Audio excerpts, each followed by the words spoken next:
এক সপ্তাহের ব্যবধানে রাজধানীর বাজারে কমেছে বেশিরভাগ সবজির দাম। রাজধানীর বিভিন্ন খুচরা বাজারে বেশিরভাগ সবজির দাম কেজি প্রতি 10 থেকে 30 টাকা পর্যন্ত কমে বিক্রি হচ্ছে। ডিমের দাম অনেকটা স্বস্তির জায়গায়। ফার্মের মুরগির ডিমের দাম এখন বিক্রি হচ্ছে প্রতি ডজন 120 টাকায়। FM বাজিদের রিপোর্ট।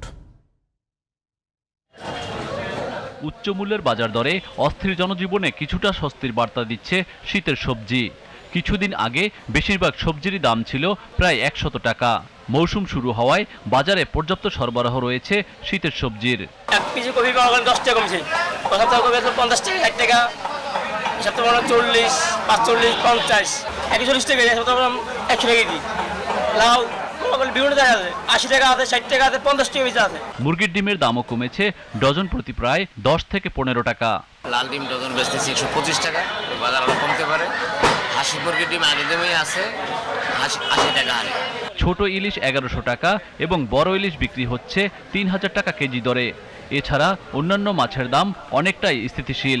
ইলিশ মাছ বলে 400 গ্রাম চাচ্ছে মঙ্গল নেন, ওটা 1100 বেচতেছি, 1 কেজি নেন 3000 বেচতেছি 1 কেজি সাইজ। আর রুই মাছ 4 কেজি নেন, ওইটা 450 500 টাকা কেজি, 405 থেকে 450 500। আর যেটা নদীর মাছ, নদীর রুই মাছ, ওইটা 700 থেকে 800 টাকা কেজি। সোনালী মুরগির দাম 300 টাকা থেকে কমে বিক্রি হচ্ছে 270-80 টাকা দরে। এছাড়া গরুর মাংসের দাম কিছুটা বেড়ে 780 টাকা পর্যন্ত বিক্রি হচ্ছে। ব্রয়লার হচ্ছে আপনার 160 টাকা 150 টাকা বিক্রি করতেছে, আগের তুলনায় 20 কেজিতে 20 টাকা 30 টাকা কমছে। সোনালী যেমন আগে 320-300 বিক্রি করছে, এখন 280, 780, 750 এরকম বিক্রি করতেছে।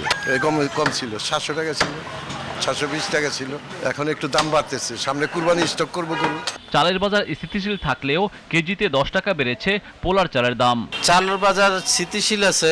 28 চাল বিক্রি করতেছি 60 টাকা, মিনিকেট ভালোটা হলো 75 থেকে 78 টাকা।